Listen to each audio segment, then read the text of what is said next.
Olá, louvado seja nosso Senhor Jesus Cristo, para sempre seja louvado, glória ao Pai, ao Filho e ao Espírito Santo, como é uma forma era no princípio, agora e sempre. Amém. Queridos irmãos e irmãs, paroquianos da nossa paróquia Nossa Senhora da Abadia, dia 20, quarta-feira da 16ª semana do Tempo Comum, pedimos a Deus que abençoe a nós, nossa diocese, a nossa cidade. E o evangelho que nós temos é tirado de Mateus, capítulo 13, versículos de 1 a 9. O Senhor esteja convosco, Ele está no meio de nós. Proclamação do evangelho de Jesus Cristo segundo Mateus. Glória a vós, Senhor. Naquele dia, Jesus saiu de casa e foi sentar-se às margens do mar da Galileia. Uma grande multidão reuniu-se em volta dele. Por isso, Jesus entrou numa barca e sentou-se, enquanto a multidão ficava de pé, na praia, e disse-lhes muitas coisas em parábolas. O semeador saiu para semear. Enquanto semeava, algumas sementes caíram à beira do caminho, e os pássaros vieram e as comeram. Outras sementes caíram em terreno pedregoso, onde não havia muita terra. As sementes logo brotaram, porque a terra não era profunda. Mas quando o sol apareceu, as plantas ficaram queimadas e secaram porque não tinha raiz. Outras sementes caíram no meio dos espinhos. Os espinhos cresceram e sufocaram as plantas. Outras sementes, porém, caíram em terra boa e produziram a base de 100, 60 e 30 frutos por semente. Quem tem ouvidos, ouça. Palavra da salvação. Glória a vós, Senhor.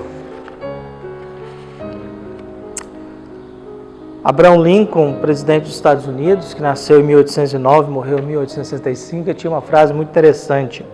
Eu entendo que um homem possa olhar para baixo, para a terra, e ser um ateu, mas não posso conceber que ele olhe para o céu e diga que não existe Deus. Eu entendo que um homem olha para baixo, vê a terra e possa ser um ateu, mas ele não concebe, não entende, porque como alguém pode olhar para o céu e achar que Deus não existe, né? Um grande presidente dos Estados Unidos. Nós aqui nos encontramos, atentos a essa palavra e acompanhando Jesus. Jesus sai de casa num dia, depois vai para a margem e ali senta num barco e ele conta muita coisa em parábola. Interessante que ele está no mar, na margem de um lago, deveria contar parábola de pescador. Não, ele conta parábola de quem planta. Ele vai falar para aquela multidão que está na beira do mar, ou na beira do lago, que vive da pesca, mas ele faz uma referência à pessoa do campo, à imagem de um semeador. E a parábola, é claro, depois é explicada, mas o que nós temos nessa parábola, nesse contexto, existe algo que é jogado na gente, existe algo que nos é dado. A gente nasce nesse mundo e muita coisa é plantada dentro de nós. E muita coisa plantada. No decorrer da nossa vida, a gente pode ser todos esses terrenos. Há momentos em que a gente é um terreno pedregoso. Há momentos em que a gente é um terreno no meio de espinhos. Há momentos que a gente é jogado na margem. E há momentos que a gente é terra boa. Mas mesmo sendo terra boa, tem hora que a gente consegue 100, tem hora que é 60, tem hora que é 30. Lembrando que na lógica de um agricultor na época, se você tivesse 10 frutos por semente, já era uma colheita abundante.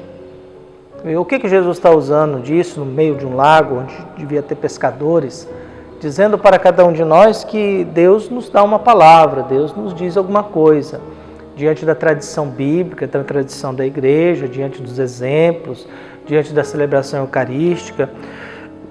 E essa palavra que é jogada dentro de nós, nos nossos ouvidos, ela tem a missão de produzir frutos.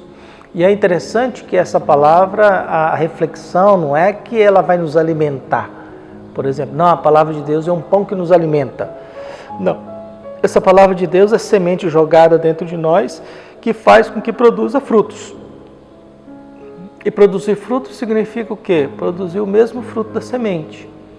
Então, qual que é a lógica do ensinamento de Jesus, que é muito interessante, é que quando eu escuto aquilo que Deus nos fala através da tradição bíblica, eclesiástica, através da oração, de uma reza, eu tenho a missão de, já que eu estou recebendo essa semente, produzir também palavras de Deus para o mundo em que eu vivo. Viu? Apesar que muita coisa se perde. A coisa que eu escuto sobre Deus que a minha distração e um passarinho leva. Há coisas que eu escuto sobre Deus que eu não tenho profundidade para poder guardar aquilo dentro de mim. Há coisas que eu escuto sobre Deus que eu sou pedra mesmo, que não produz nada, está tudo seco. Viu? E há dias que dá certo, mas há dias que dá certo 100. Há dias que dá certo só 60, só 30. Por isso a vida de um cristão em oração é toda essa mistureira. É tudo isso. Não é uma coisa só, porque você nunca é uma coisa só a vida toda. Quando a gente olha assim, um grande homem que morreu, o Cláudio Rumes, que morreu agora, alguns vão acusar, não, o PT nasceu na sacristia da igreja dele, depois ele se rompeu com o Lula, e o Lula foi no velório dele, e a familiar protestou porque houve não sei o quê. E a gente descobre que nada na vida é uma coisa só. Nós temos todas essas fases. O grande mistério da vida vai ser, no dia que eu chegar diante de Deus, qual que é o tipo de terreno que predominou na minha história? Qual que é o tipo de terreno que predominou na minha vida? E aquilo que eu recebi de Deus, o que eu produzi de verdade? Eu consegui produzir 100, eu consegui produzir 60, 30, todas essas produções apresentadas por Jesus, da semente que jogado, que é a palavra de Deus. A semente na parábola significa o ensinamento de Deus, jogada dentro do terreno que é a nossa vida, nossa história, nosso contexto, nossa existência aqui. E essa palavra de Deus encontra vários terrenos dentro de nós, mas tem que encontrar um terreno bom para que eu possa produzir a mesma palavra, muito maior, ou dar continuidade, que é a missão dos pregadores, que é a missão dos anunciadores, dos missionários. Quando a gente faz reunião por aí, o pessoal sempre pergunta informação. Escuta, mas por que a gente não prepara uma missa bem preparada, com alguma reflexão mais profunda? Porque você vai falar para muito mais gente no decorrer da missa do que para 10 pessoas que vão te ocupar uma tarde, uma noite ou um final de semana. Para 10, 15 pessoas. Você tem 100, 200, 300 pessoas numa missa e você não fala nada que presta, que ajude. Depois você vai gastar um final de semana para 4, 5 privilegiados que tem tempo para ficar lá te escutando na formação. No mundo em que nós vivemos, o povo não tem tempo para isso não. O povo está tudo aí com a gente, mal consegue vir na missa. Aí a gente fica lá gastando, toda semana se reúne com 5 pessoas privilegiadas que estão aí aposentadas sem ter o que fazer, para ensinar alguma coisa, e elas vão fazer o que com isso? Vai aprender Bíblia para falar para quem? Que não são nem coordenadores, não são nem líderes, não são... É essa confusão do mundo em que nós vivemos, é essa bagunça do mundo em que nós vivemos, que mostra um pouco essa parábola que Jesus está falando no âmbito de pescadores, no âmbito de gente que vive à beira do mar. Mas está querendo dizer que Deus está jogando aí o tempo todo, e realmente o tempo todo você está escutando coisas de Deus. O tempo todo alguém está falando sobre Deus, o tempo todo alguém está dizendo alguma coisa sobre Deus. E a grande pergunta é o que está dizendo sobre Deus, se isso realmente é a semente de Deus e se essa semente está ou não gerando alguma coisa dentro de mim, na minha vida, na minha história. E se eu, ao me alimentar de um ensinamento de Deus, eu consigo fazer com que essa semente encontre um terreno bom dentro de mim, na minha vida, na minha história, e que eu consiga devolver para o mundo multiplicado isso. Multiplicado isso. Não de explicação, mas de exemplo, de obras, de frutos que alimente o outro, que sirva para o outro.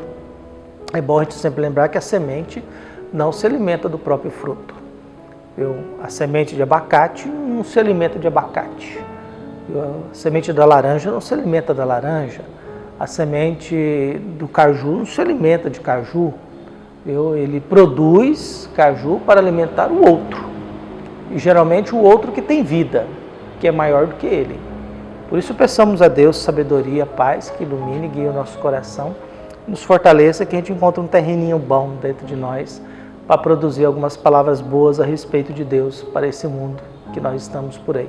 Um abraço, até mais.